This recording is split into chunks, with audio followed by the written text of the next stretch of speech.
Hai people, berjumpa kembali di Ngobras. Ngobrol asik bersama OPD Kota Semarang. Apa kabar di hari Senin kali ini? Semoga sehat selalu ya. Karena sekarang kita akan membahas tentang adanya satu badan baru di Kota Semarang, di bawah pemerintah Kota Semarang, yang mana nanti pasti perannya adalah untuk mendukung iklim riset dan juga inovasi yang ada di sini. Seperti kita tahu ya, Semarang ini mulai banyak nih hal-hal barunya, seperti ada padi biosalin, ada kemudian bawang-bawang jenis baru yang ditanam di sini, dan ternyata bisa menjadi satu komoditas yang mendukung perekonomian Kota Semarang dan ketahanan pangan. Lalu selengkapnya akan kita bahas bersama narasumber kita yang sudah hadir, yaitu Bapak Bagus Irawan STMTME, Kepala Badan Riset dan Inovasi Daerah Kota Semarang. Pak Bagus, apa kabar? Baik, alhamdulillah Mbak. Sehat ya Pak? Sehat, alhamdulillah. Oke, ini kita perdana nih bersama Pak Bagus ya Pak ya. Iya. Karena Brida baru pertama kali, Pak Bagus pun di sini juga baru pertama kali. Nah, sesuai dengan tema kita, peran Brida untuk Semarang yang inovatif. Jadi barangkali sebelum kita membicarakan tentang apa inovasinya, kita kembali dulu ke yang paling dasar ini Pak. Brida itu sebenarnya apa? Apa yang menjadi tujuannya, barangkali visi misinya, karena masyarakat Kota Semarang mungkin belum terlalu familiar dengan ternyata Brida ada nih untuk Kota Semarang. Benar sekali Mbak. Terima kasih. Mungkin ini sekaligus ajang buat kita perkenalan ya, perkenalan kepada mungkin masyarakat Kota Semarang, juga sesama teman-teman OPD. Karena mungkin banyak yang belum mengenal dengan Brida itu sendiri. Jadi Brida itu kan adalah singkatan dari Badan Riset Inovasi Daerah. Seperti namanya, memang Brida ini bergerak dalam bidang riset dan inovasi. Di Kota Semarang ini mungkin kita sudah yang paling familiar adalah BRIN, yang kita kenal BRIN. Dan sering mungkin sering miss ya antara BRIN atau Brida, dikiranya Brida itu adalah BRIN. Sebenarnya bukan. BRIN itu mungkin memang adalah di pusat. Brida itu bukan perwakilan BRIN, tapi badan yang dibentuk oleh pemerintah kota untuk bergerak di bidang inovasi dan riset yang seperti disebutkan Mbak tadi. Iklim inovasi di Kota Semarang itu sudah bagus, sudah sangat maju, riset-riset sudah banyak perkembangannya, universitas-universitas banyak yang melakukan, NGO, LSM, masyarakat, sampai sekolah-sekolah itu juga sudah banyak melakukan. Cuma memang selama ini belum ada badan khusus yang mengkonsolidasikan itu semua, atau yang menjadi leading untuk dalam mengumpulkan hasil-hasil riset yang sudah dilakukan oleh itu baik oleh sekolah atau universitas atau LSM atau NGO yang mengkonsolidasikan itu. Dan juga fungsinya Brida itu, kalau visi misi kita tetap sama dengan visi misi pemerintah Kota Semarang, kita mendukung misi yang kedua, dan di sini fokus kita adalah memberikan masukan kebijakan pembangunan terhadap kebijakan pembangunan untuk pemerintah Kota Semarang, tapi berbasisnya science, jadi science base. Jadi lebih mendalam hasilnya karena ini hasil riset yang dilakukan. Jadi tentunya hasil yang diharapkan untuk memberi masukan kepada kebijakan pembangunan itu nanti juga lebih terarah. Gitu. Oke, baik. Jadi tentu saja dengan hadirnya Brida ini nantinya bisa untuk menjadi leader dari iklim inovasi yang sudah ada di Kota Semarang. Betul sekali. Tapi kemudian kalau kita melihat untuk programnya sendiri ataupun saat ini apa sih yang sedang dikerjakan oleh Brida seperti apa Pak? Ya, mungkin yang program fokus utama kita yang Brida ini kan baru 1 tahun terbentuk ya. Tapi langsung kita fokus utama kita kebetulan dengan Bu Wali Kota ini memang sangat visioner. Di awal Brida terbentuk ini kita sudah fokus kepada ketahanan pangan dan energi terbarukan. Dan itu tepat sekali sesuai dengan apa yang jadi fokus dari presiden yang terpilih kita yang baru Pak Prabowo, yaitu swasembada pangan dan energi terbarukan. Yang sudah jalan, yang mungkin tadi sudah disebutkan juga dan sudah menghasilkan adalah padi biosalin, di mana ini adalah padi yang ini hasil kolaborasi Brida dengan BRIN, pemerintah Kota Semarang dengan BRIN tentunya, hasil riset yang sudah diteliti oleh BRIN juga. Padi yang dapat ditanam di lahan payau. Jadi Kota Semarang ini sendiri kan memiliki banyak lahan sawah, tapi banyak kan juga ada di lahan-lahan yang di dekat dengan laut dan pantai, yang akhirnya payau, dan sekarang ini sering kemarin sebelum diberdayakan itu mangkrak karena tidak layak untuk ditanam padi. Nah ini hasilnya kemarin sudah panen, kita menghasilkannya lumayan banyak, 600 kilo. Nah ini sudah sangat luar biasa, nantinya untuk ke depan bisa dikembangkan lagi, bisa menjadikan Kota Semarang menjadi swasembada pangan. Yang pertama mungkin padi biosalin, yang kedua kita juga sedang kembangkan ini bawang dengan menanamnya itu bukan umbi, tapi benih benihnya, bibitnya biji dengan biji ya, itu kan itu juga hasil kolaborasi dengan BRIN juga, hasil penelitian BRIN kerjasama dengan Brida kita fasilitasi, itu juga sudah panen kemarin, itu juga hasilnya sangat membanggakan, sangat bahagiakan, bisa menghasilkan 2 kali lipat dari kalau kita produksi bawang biasa. Dan waktu panennya, waktu tanamnya juga lebih cepat. Selain yang tentang pangan, pertanian, kita juga kemarin kerja sama dengan BRIN juga, yaitu pengembangan Fastpol atau pengolahan sampah plastik menjadi bahan bakar.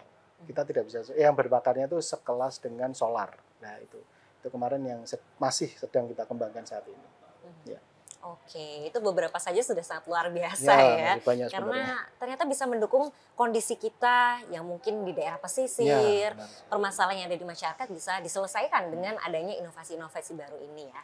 Lalu kemudian pastinya banyak juga stakeholder ataupun pihak-pihak yang perlu dirangkul oleh Brida sehingga bisa menjalin kolaborasi dan kerjasama lebih lanjut. Sejauh ini mana saja yang sudah diajak bekerja sama Pak?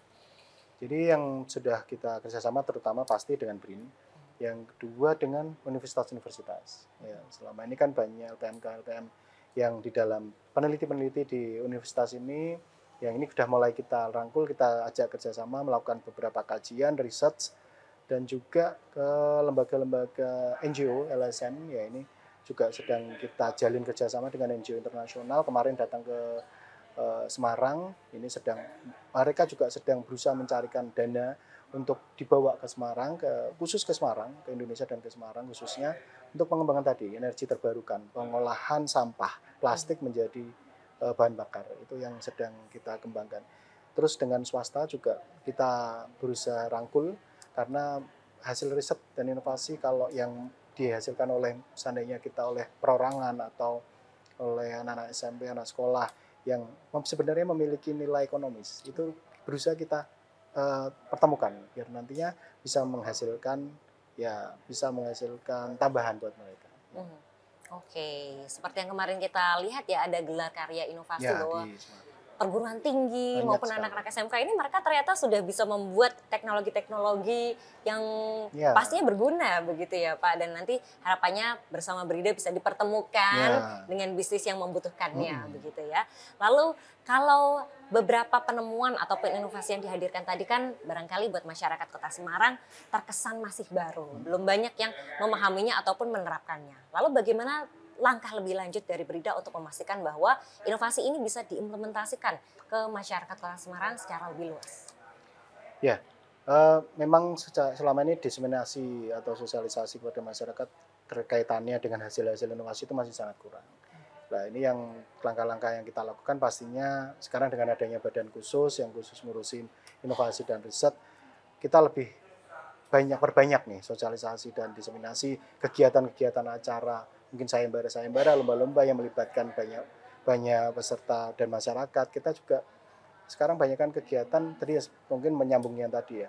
Untuk suatu inovasi atau riset itu memiliki nilai ekonomis, mungkin langkah pertama yang harus dilakukan adalah mempatenkan dulu atau mensertifikatkan hak kekayaan intelektual itu dulu. Itu juga kita fasilitasi di Brida. Mungkin setelah hasil inovasi riset itu, hasil inovasi khususnya itu memiliki sertifikat hak kekayaan intelektual, itu tentunya akan lebih memiliki nilai tambah.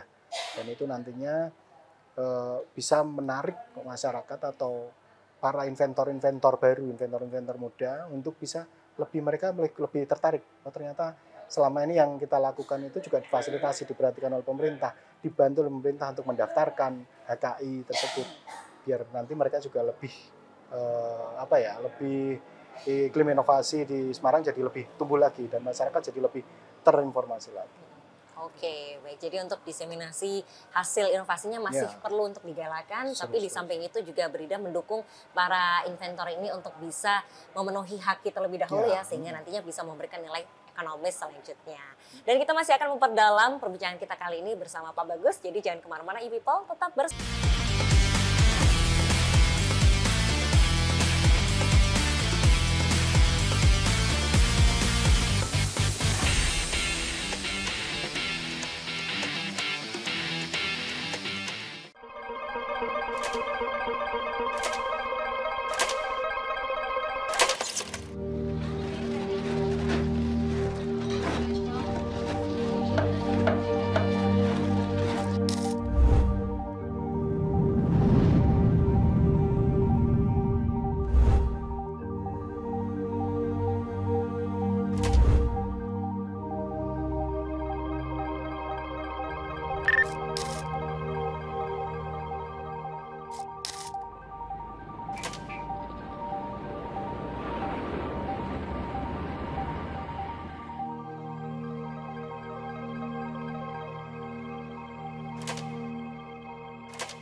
Oke, people, masih di Ngobras dengan tema kita yaitu peran Brida untuk Semarang yang lebih inovatif. Nah, kita masih bersama dengan Pak Bagus Irawan, Kepala Brida Kota Semarang ya.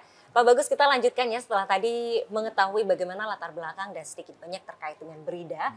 Kira-kira untuk sekarang ini antara Brida kemudian sebelumnya ada Bapeda dan ada dinas teknis lainnya, bagaimana hubungan kerja atau sistematika kerja di antara semua ini dan perbedaannya bagaimana? Ya, mungkin selama ini kita taunya Bapeda ya, Bapeda. Dulu pun Brida pun sebenarnya lahir dari Bapeda. Bidang litbang, ya, penelitian dan pembangunan. Setelah itu berdiri sendiri menjadi Brida. Jadi mungkin pembedanya kalau Bapeda itu sifatnya kajiannya itu makro dan teknokrat. Kalau Brida itu kajiannya sifatnya science based, seperti yang saya sampaikan tadi, riset berdasarkan riset dan inovasi. Riset berdasarkan riset. Jadi benar-benar lebih mendalam, bukan teknis, tapi sifatnya kajiannya lebih detail. Jadi, itu bedanya. Dan kalau dengan dinas teknis, kita kajiannya juga bedanya itu. Kita tidak membuat kajian yang sifatnya detail engineering design atau mungkin feasibility study atau mungkin apa itu feasibility study itu bahasa Indonesianya apa ya? Ya itu feasibility study atau desain detail engineering design kita tidak membuat seteknis itu, tapi kajian kita lebih ke yang sifatnya sama-sama lebih makro dengan Bapeda, tapi kita lebih mendalam, lebih detail. Nah, dasar dari nanti hasil dari kajian-kajian yang ada di Brida itu bisa menjadi dasar untuk pembuatan kebijakan mungkin pengambilan kebijakan oleh pimpinan daerah dan juga bisa dimasukkan ke dalam RPJMD sebagai bagian dari rencana pembangunan jangka menengah masuk dalam bidang inovasi dan riset. Oke, lalu kalau untuk proses kerja di dalam Brida itu sendiri bagaimana? Apakah Brida ini yang membuat kajiannya atau mendukung teman-teman yang sudah memiliki riset kemudian untuk bisa dikembangkan atau seperti apa? Ya, jadi ada dua jenis ya. Kita juga dalam membuat kajian, kita juga membuat kajian Brida itu berdasarkannya kebutuhan. Kita lihat kebutuhan pemerintah Kota Semarang ini apa, kebutuhan masyarakatnya apa. Lalu kita dapat dari mana kita kebutuhan itu, ya kita dengan koordinasi dengan OPD-OPD yang ada di pemerintah Kota Semarang tentunya. Setelah itu kebutuhan apa mereka yang kita dibutuhkan untuk dikaji lebih mendalam, nanti kita buatkan kajiannya. Tapi tidak sebatas itu. Riset dan inovasi kita juga bekerja melihat mana kebutuhan pemerintah kota, seandainya contohnya tadi kebutuhan akan pangan, kita lihat kebutuhan akan pangan ini saat ini sedang diteliti oleh siapa? Apakah ada peneliti yang sedang fokus di sana? Apabila sudah ada, nanti kita dekati mereka. Kita kolaborasi, apabila butuh dukungan apa yang dibutuhkan dari Brida, ya kita disitulah kita hadir. Seandainya butuh untuk penelitian hasil-hasilnya lebih mendalam ke labnya atau apanya, lah di situ kita nanti mendampingi. Setelah itu jadi, kita dampingi mereka mungkin sampai ke prototipenya, keluar prototipenya, kita dampingi untuk keluar sampai sertifikat hak kekayaan intelektualnya, dan apabila itu memang bisa diimplementasikan ke OPD teknis, nah nanti kita serahkan hasil itu ke OPD teknis untuk dilanjutkan oleh mereka pemanfaatannya, atau mungkin pemanfaatan secara umum bisa langsung mungkin bisa ditaruh di marketplace untuk diperjualbelikan oleh inventornya tersebut, lah itu kita juga bisa mendampingi sama. Oke, jadi tetap berkaitan tapi masing-masing punya perannya Ya. begitu ya. Lalu kalau kita berbicara soal fasilitas yang diberikan oleh Brida ya, tadi Bapak menyebutkan ada haki, lalu kira-kira apa lagi sih yang bisa didukung oleh Brida kepada teman-teman inventor? Ya, kita juga mengadakan beberapa kegiatan sayembara ya, seperti Krenova, dan Oke, ya itu kan Renova. itu untuk biar mereka tampil teman-teman inventor-inventor muda ini mau tampil, mau untuk mengikuti kegiatan-kegiatan itu. Mungkin kalau pembiayaan tidak secara langsung pada mereka, karena itu sifatnya nanti kita pendampingan. Ya. Jadi mungkin kita melihat suatu inovasi yang menarik, yang bagus, yang memiliki nilai yang tinggi, baik untuk secara ekonomis maupun secara keilmuan, itu nanti kita dampingi dengan pembiayaan yang dari kita, tapi tidak untuk mereka langsung ya. Kalau hasil ke inventor itu mungkin nanti sifatnya seperti lomba-lomba tadi, mereka dapat hadiah dan sebagainya. Tapi sifatnya kita pendampingan. Oke, jadi pada intinya memberikan pendampingan Ya. begitu ya. Tapi teman-teman yang mungkin memiliki ide-ide baru dan ingin bisa mendapatkan prestasi dari situ bisa ikut kompetisi yang diadakan ya Pak ya. Oke, dan sejauh ini apa yang menjadi tantangan di Brida? Karena ini kan tentu tadi badan baru, kemudian dan masih banyak hal yang perlu dipersiapkan, seperti apa Pak? Mungkin tantangan ya, ini bisa disebut tantangan, bisa disebut peluang ya sebenarnya. Tantangan pertama pasti karena kita badan baru, SDM. Pertama adalah SDM. Kita SDM-nya masih sangat terbatas, bukan kurang ya. Kalau secara kualitas sudah sangat mumpuni SDM-SDM yang ada di Brida, cuma secara kuantitas sih kita yang masih sangat kurang. Tapi itu ya kita tetap berproses ya, kita tidak bisa stuck dengan keterbatasan jumlah SDM terus kita tidak bergerak, tidak. Justru teman-teman Brida ini sangat luar biasa dengan jumlah yang terbatas, tapi dengan kualitas dan kapabilitas yang sangat luar biasa, mumpuni bisa menyelesaikan masalah-masalah, bisa juga mendampingi teman-teman inventor-inventor yang ada di Kota Semarang ini. Mungkin pertama SDM, tapi itu juga tidak bisa disebut sebagai suatu hambatan ya, tantangan ya. Yang kedua, membangun iklim inovasi di Kota Semarang, karena kita masih perlu banyak belajar dari kota-kota lain, bagaimana mereka bisa membangun iklim inovasi. Yang paling mudah adalah iklim inovasi yang di lingkungan OPD. Jadi pemerintah Kota Semarang ini kan mengikuti, ada suatu penghargaan yang prestis, yaitu IGA, Innovation Government Award. Ya, itu yang menyelenggarakan Mendagri, diadakan tiap tahun. Nah, kemarin beberapa 2 tahun yang terakhir ini Kota Semarang mendapat peringkat pertama 7 dan 4. Nah, tahun ini kita agak berkurang nih. Kita hanya mendapatkan peringkat penghargaan kota sangat inovatif. Ya. Mungkin kedepannya kita ingin mendorong teman-teman OPD untuk bisa lebih mengembangkan lagi inovasinya, dan nanti akan kita dampingi apa yang dibutuhkan, apa akan kita bantu. Yang membangkitkan semangat inovasinya dulu ini. Memang agak, sebenarnya kata-kata inovasi itu kan suatu yang mungkin dianggap teman-teman itu agak susah ya, menghasilkan sesuatu yang baru, suatu yang novelty atau apa. Sebenarnya tidak harus seperti itu. Inovasi itu merubah sedikit dari sesuatu yang sudah ada, memberi tambahan sentuhan sedikit jadi sesuatu yang lebih bermanfaat atau berbeda sedikit, itu sudah disebut inovasi sebenarnya. Ya, itu cuma mungkin kita tantangannya untuk lebih mensosialisasikan kepada teman-teman OPD. Paling lingkup terkecil kita kan OPD ya. Dan nantinya secara lebih luas kepada masyarakat untuk membangun iklim inovasi itu yang mungkin masih kurang, dan juga kolaborasi antar pemerintah, swasta, akademisi dan masyarakat itu yang masih harus tetap diperkuat lembagaannya. Oke, jadi dari segi SDM ini ada peluang di situ ya Pak, tapi kemudian juga terkait dengan membangun iklim riset dan juga inovasi di kalangan OPD, lalu kolaborasi masih perlu untuk ditingkatkan. Kira-kira caranya bagaimana nanti yang dipersiapkan oleh Pak Bagus? Nah, untuk mengetahuinya, e-people jangan kemana-mana, tetap bersama kami di Ngobras.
Baik, e-people, masih di Ngobras dengan tema kita hari ini, yaitu peran dari Brida untuk mendukung Semarang yang semakin inovatif. Lanjut bersama Pak Bagus. Bapak tadi masih ada pertanyaan yang menggantung ini ya. Kira-kira bagaimana sih langkah dari Brida untuk bisa mewujudkan iklim inovasi di OPD kita sendiri? Ya, seperti tadi yang saya sampaikan ya. Mungkin perlu kita kalau sudah melakukan, sebenarnya sudah kita lakukan ya. Sosialisasi, pendampingan kepada OPD-OPD itu. Memang untuk membangkitkan semangat itu kalau tidak ada insentifnya memang kurang ya. Harapannya ke depannya mungkin kita bisa memberikan insentif tersebut kepada OPD yang nantinya bisa memberikan suatu inovasi yang bisa sangat inovatif dan kita bisa bawa ke dalam IGA nanti menjadi pemenang lah, itu nanti mendapatkan insentif apa. Contohnya mungkin yang sudah dilakukan oleh Kabupaten Mojokerto, Kota Mojokerto.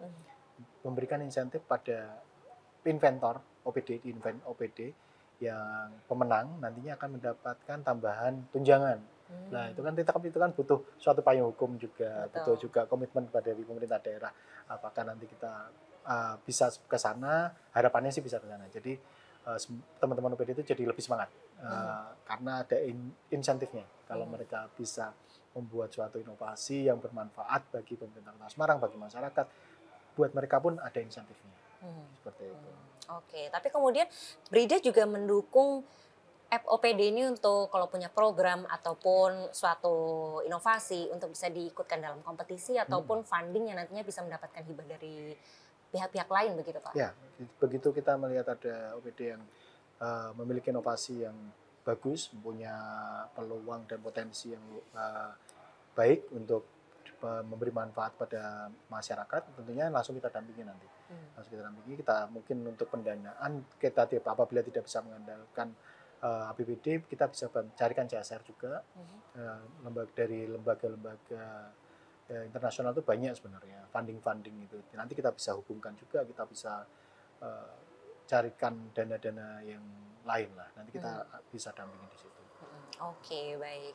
Lalu kemudian kalau kita bicara soal kerjasama, karena pastinya kan tadi disebutkan kolaborasi ini juga penting begitu ya. Pasti kesempatan besar yang dibuka oleh Brida ini ada ya untuk dari akademisi ataupun kampus dan sekolah untuk bisa bekerja sama bersama. Nah itu seperti apa Pak?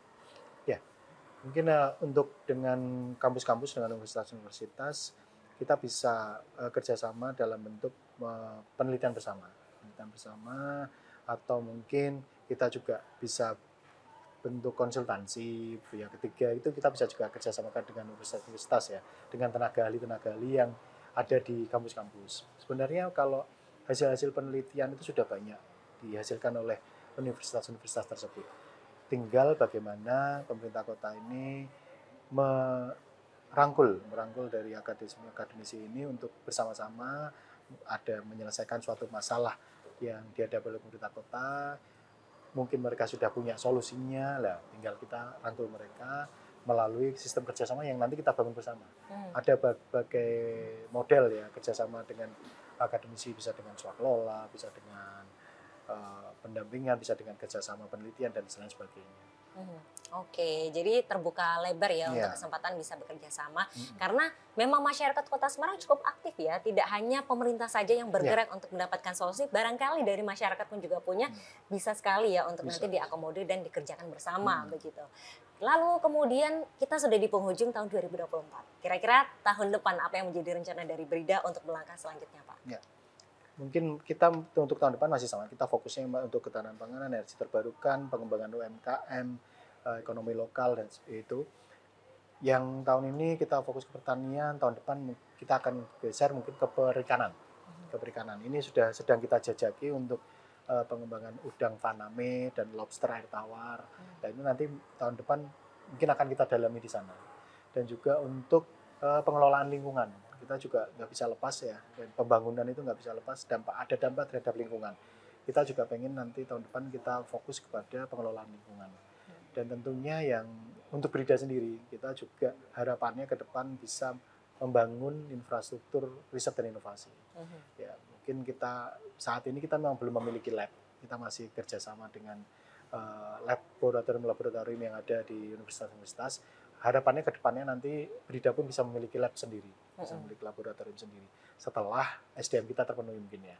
Ya itu pelan-pelan nanti kita lengkapi, jadi benar-benar iklim inovasi dan riset itu cukup ada di Brida, itu sudah lengkap di situ. Nanti kita bisa memfasilitasi semua kebutuhan yang ada, yang dibutuhkan oleh OPD apapun itu, nanti kita bisa penuhi, kita bisa bantu di situ. Oke, jadi kalau untuk tahun depan ternyata setelah pertanian kemarin digarap, tahun depan akan mulai merambah ke perikanan diperdalam ya Pak. Dan pastinya menjadi harapan tadi SDM-nya bisa dipenuhi, kemudian nanti juga lab-nya ya semoga pasti bisa sih ya. Tapi karena ini memang baru 1 tahun, langkahnya masih panjang begitu ya untuk Brida bisa berkembang lagi. Dan pastinya menjadi harapan kita semua ya dengan adanya Brida nanti inovasi dan riset di Kota Semarang semakin maju dan bisa seperti kota-kota besar lainnya begitu ya Pak. Dan terakhir ada pesan dari Pak Bagus untuk masyarakat Kota Semarang maupun mereka ini inventor yang ingin turut memajukan Kota Semarang. Ya. Mungkin untuk pesan-pesan untuk inventor-inventor muda yang ada di Kota Semarang ataupun lembaga-lembaga penelitian yang ada di Kota Semarang, jangan malu, jangan ragu apabila untuk teman-teman rekan-rekan memiliki suatu ide-ide atau inovasi. Sekarang sudah ada badan yang khusus untuk memfasilitasi rekan-rekan sekalian. Nanti akan kami fasilitasi, akan kami bantu untuk bisa mendapatkan sertifikat hak kekayaan. Jadi hasil-hasil inovasi rekan-rekan sekalian itu bisa memiliki nilai tambah, bisa memiliki nilai ekonomis. Jadi jangan ragu, tetap semangat untuk dalam berinovasi, dan untuk rekan-rekan OPD juga mari kita bangun iklim inovasi di Kota Semarang untuk Kota Semarang yang semakin hebat. Baik, terima kasih Pak Bagus atas waktunya hari ini berbagi informasi dan kita jadi semakin kenal dengan Brida ya. Kalau mau main-main ke kantornya boleh ya Pak? Boleh, di Gedung Pandanaran. Gedung Pandanaran. Oke, dan semoga apa yang kita bahas hari ini menjadi satu masukan juga untuk people semua. Makanya jangan lupa untuk tonton terus Ngobras yang akan hadir dengan tema-tema lainnya di hari Senin di YouTube channel Semarang Pemkot. Di subscribe biar tidak ketinggalan dengan episode kita selanjutnya. Dan juga di sosial media kita @semarangpemkot biar tahu informasi update seputar Kota Semarang. Kalau begitu saya Hanina Malita beserta Pak Bagus, narasumber kita dan juga seluruh kerabat kerja yang bertugas. Pamit undur diri, terima kasih dan sampai jumpa.